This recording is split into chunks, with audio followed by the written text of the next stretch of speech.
Today I have the pleasure of interviewing Associate Professor Orhan Yılmazdoğan. I hope I pronounced it very good. Yeah, Or it is pretty nice. thank you, thank you. Thank you. The professor is an expert in tourism, cultural marketing, and consumer behavior. His research addresses very timely topics such as the differences between Generation X and Z and their use of digital technologies and the influence of social media on travel and consumption decision. At the same time, he focuses on cultural and gastronomic identity, showing how local food and tradition contribute to the image and attractiveness of a city. Like, for example, Çöbörek of Eskişehir. I discovered Professor Yılmazdoğan's work through an article on the history of Çiçekpazarı in Istanbul, published in Turkey Tourism Encyclopedia. Thank you to be here, Professor, today. Thank you, grazie. Very good. Ciao, Cesare. Saluti della Turchia. Amazing pronunciation too. Thank you. So these bring us directly to our first question of today about this interview. How do you perceive the consequences of Istanbul's rapid transformation with historic buildings demolished or converted in shopping centers and residential complexes for the city cultural memory? Yes, actually, we can say that everything is changing, but the rapid transformation of Istanbul's urban fabric entails not only the demolition of stone buildings, let's say, but also the erasure of city's collective memory. Historic structures serve as vessels of social identity and we can say belonging or attachment. For example, when a building disappears, an entire way of life, maybe we can say its sounds, rhythms, human relations also vanishes with it. And we can give an example about Sulukule. Do you know about Sulukule? No, honestly, I don't remind it. It's a region that collects some part of identities, like Istanbul's Roman community. Oh, good. It was home to Istanbul's Roman community, did not merely remove physical dwellings, but also dismantled unique musical and social culture because they have lots of unique social culture and unique musical styles. So there is another place called Tarlabaşı. Tarlabaşı is very close to Taksim, we can say. And there was a renovation.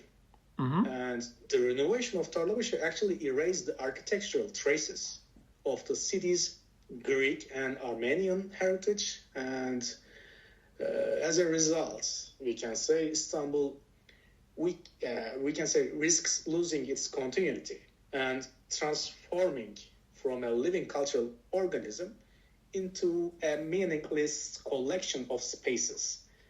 We can talk about spaces as tangibles. I mean, I understand it. Yeah. So, for example, you mean that yes, in a side, for example, I speaking about the Grand Pera in Istiklal Caddesi.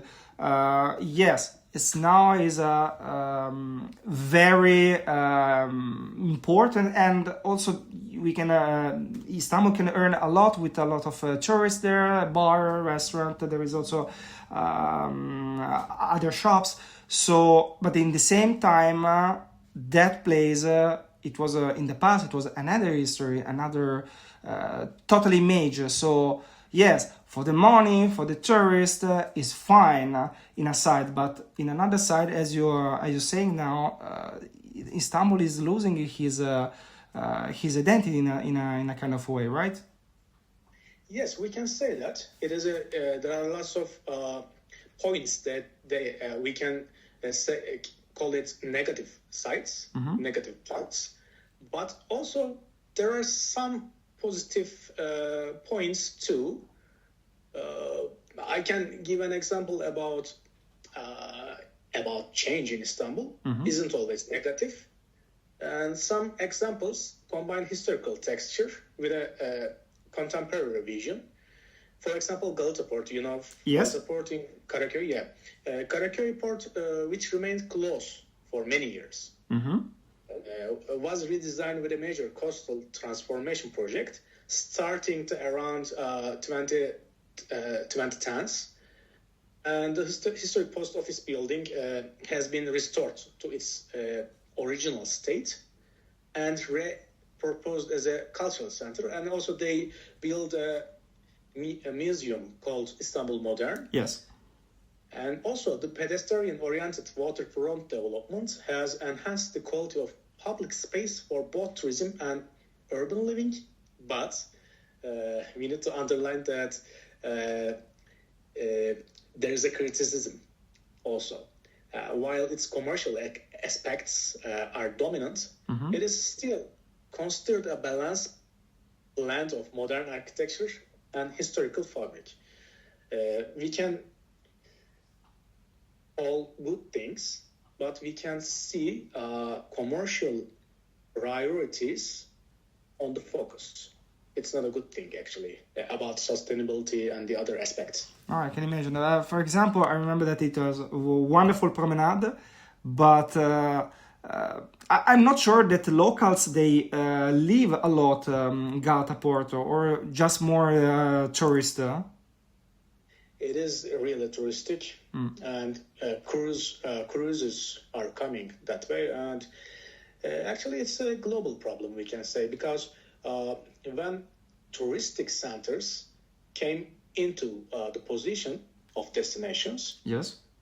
There's a lot of negative outcomes, we can say. For example,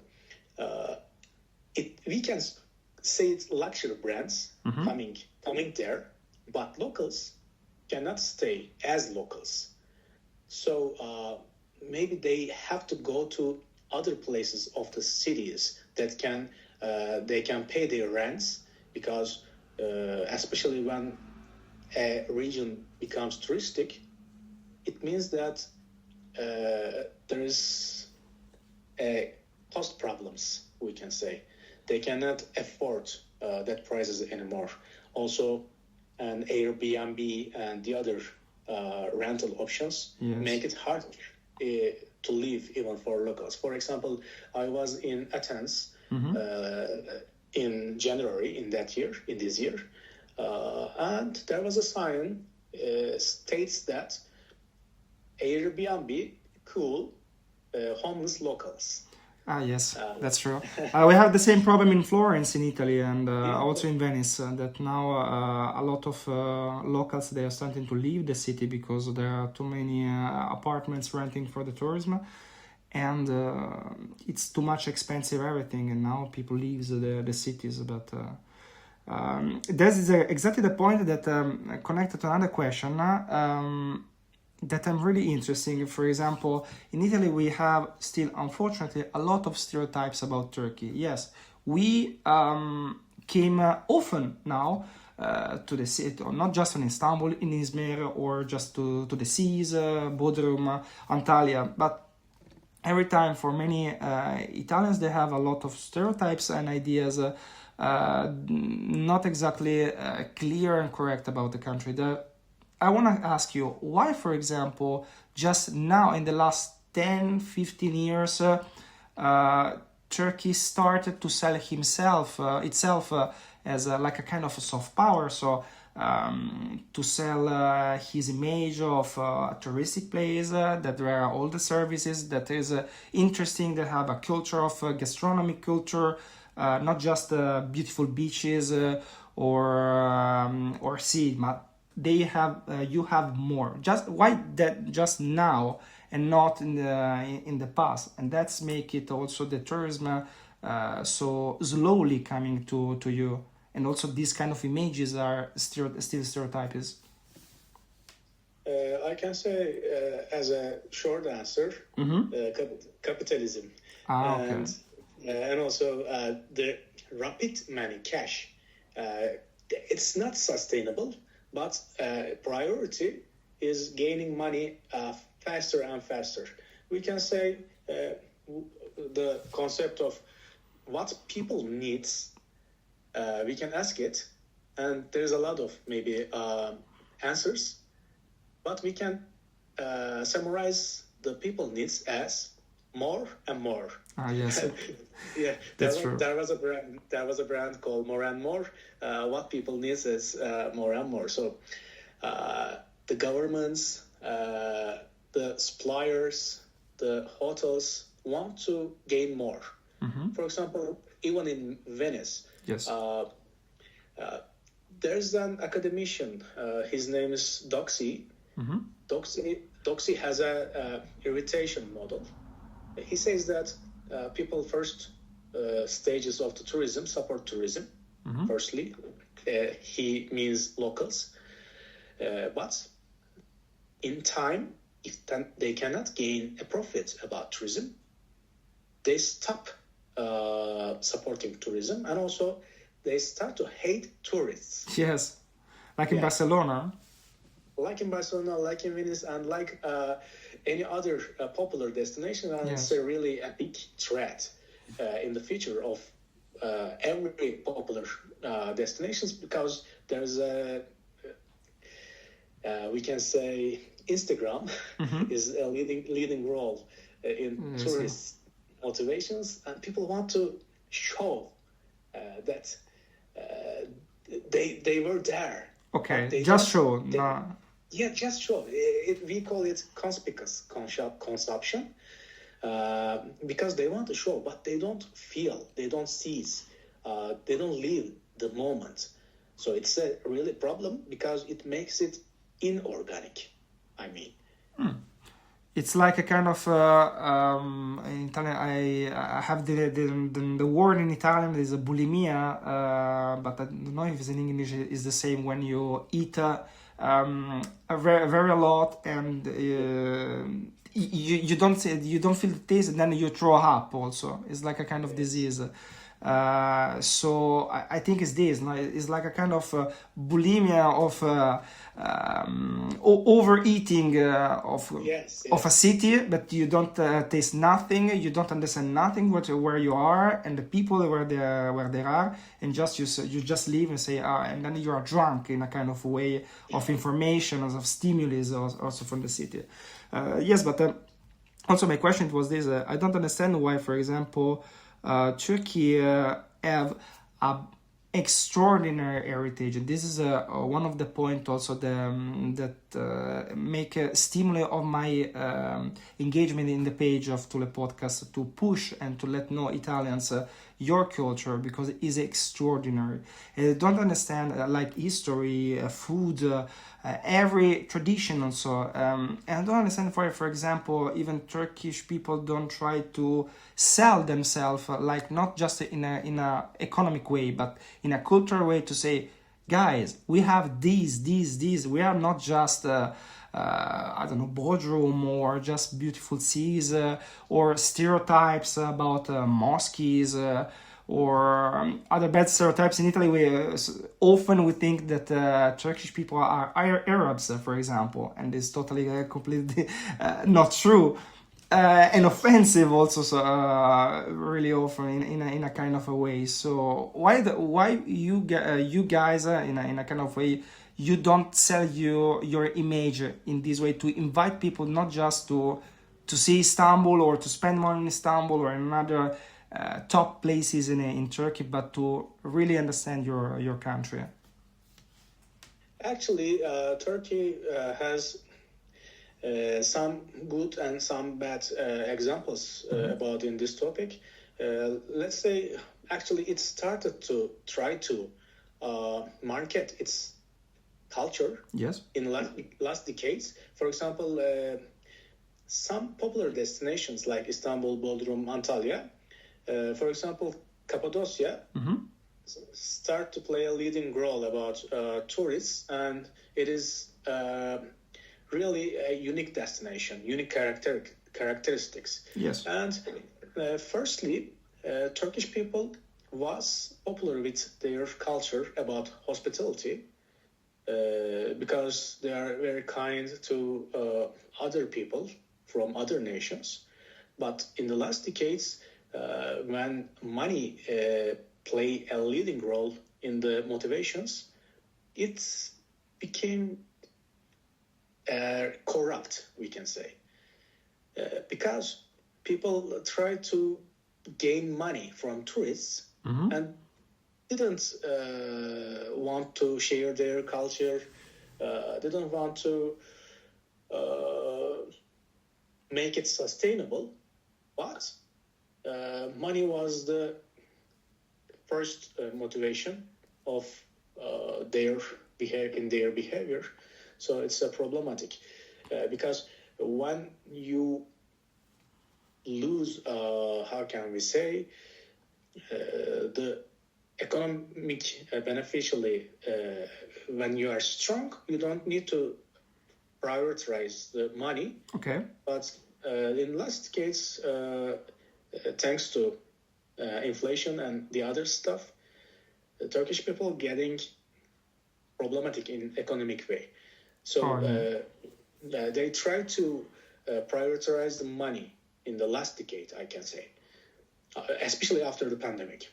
Do you think that maybe the government or the authorities in general can teach also to the young generation to be more sensitive about their culture and to sell it, not just to say to see the tourism like just something to take advantage just for the money and to show the best image of the best picture of Turkey? Yeah, of course. Actually, there are some programs that try to train local people for how to behave to tourists, how to behave to each other, because it's not just about touristic behavior. It's also how to behave to each others. So there are some good examples, especially in universities. Also, we try to say to our students how to be sensitive in managing and planning tourism activities.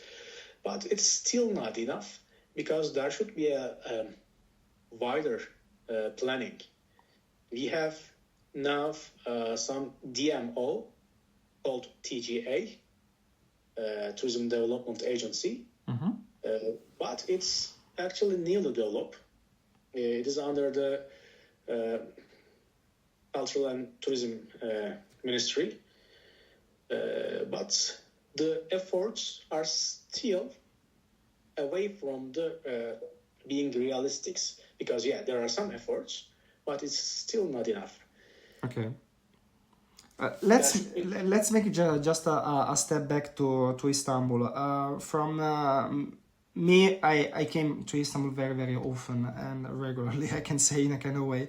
And Çiçek Pasay, it was one of the most touristic places that you can find immediately when you walk just in Istiklal Caddesi. But when you, thanks also for your article, I discovered a story totally disappear. And for me, it's really interesting that just in the Çiçek Pasay evolved from a European theater. Yes. And there were also different stories about the Russian diaspora there. And now it's just a touristic destination that people just get in, go to the mehane, drink or eat, and then they are gone. And they can take some pictures because their ex-apartments, they were beautiful to see, but is nothing now to really understand the story behind. But what for me is important now from this story is the closure of the different buildings, historical buildings that make strong the history about Beyoğlu. Like for example, also the Emek Theater, Emek Cinema, that it was near it was exactly in the Istiklal Caddesi, and after it also Gezi Park. do you think that also Istanbul people from inhabitants, they starting to don't like this touristification and won't try to fight, because we reminded that 10 years ago every this kind of strikes and protests, they started exactly from this, from the needs to the needings to save your culture, your heritage, and just not to for the money. Yes, Çiçek Pasajı is a really important place for cultural memory and actually multicultural memory, we can say. But touristification is really a problem. So touristification transforms authentic spaces into consumable spectacles. It's not just in Istanbul, it's in everywhere in the world. So it's a really problem. So not just only Çiçek Pasaj, also Istiklal Street has some historic passages like Atlas, Halep, Avrupa, we can call it Europe, have turned from local meeting points into Instagram stages, actually. Touristification makes it really problematic. So this process creates an illusion of authenticity where the city becomes a theater set and its inhabitants mere extras. I mean, cultural heritage shifts from being lived to being consumed. So touristification makes it problematic. Okay. And sorry. Maybe we can talk about also Emek Cinema and Gezi Park if you want. Yes, of course. For example, Emek Cinema now it doesn't exist anymore, right? Yes, unfortunately. There are some struggles about it to make it live in somewhere else. But I didn't think it happened for now. Okay. But we can say the struggles over Emek Cinema and also Gezi Park mark turning points in Istanbul's civic consciousness. I get it. But we know that losing a historic building is always a social and emotional loss. But for you, Professor, how can the collective memory can be preserved when the physical spaces like these no longer exist? Yes, when a building disappears, it's not just bricks and stones. It is the stories, the memories, and the whole vibe, actually, of neighborhood that vanished too. So think about Istanbul. Some old Beyoğlu buildings and passages have been torn down, and in Taksim, modernization has changed the original charm of streets. There was really green before some renovations. It leaves a kind of emotional gap. People lose a little piece of what it felt like to grow up there, to feel the energy of those streets. It's changing. But let's be optimistic. Okay. We can say the good news is maybe these stories don't have to disappear. We can preserve them. For example, photo exhibitions, documentaries, maybe virtual tours and street festivals. Let people reconnect with the past, but it doesn't have to be a way, just a way, because people need to see their childhood memories. Yes. For example, Mizimari Apartments. I hope even here my pronunciation is not so awful. I love this the idea to switch the building like in a art space to show expositions of modern art. But I remember that in the top, in the rooftop, there was a restaurant with they say that with a beautiful view of the city. But I don't understand. For me, it was a little bit sad because it was not really lived. Yes, there were some. There is also a museum but there were not so many people that really lived this building. And I think also in the others corners of Istiklal Caddesi. But for me, another question important is which neighborhood in Istanbul, not just in Istiklal Caddesi or Taksim or Galata, are most at risk of transformation and their historical heritage and cultural value can be lost. Actually, when you say that, the first region that comes into mind is still Beyoğlu. Okay. Beyoğlu is under pressure from big redevelopment projects and its historic buildings. Yeah, in everywhere in the world, something changes. Change is inevitable. But when you change something to totally different thing, it feels like losing someone that you love. You cannot see it, him, he, she, or anymore.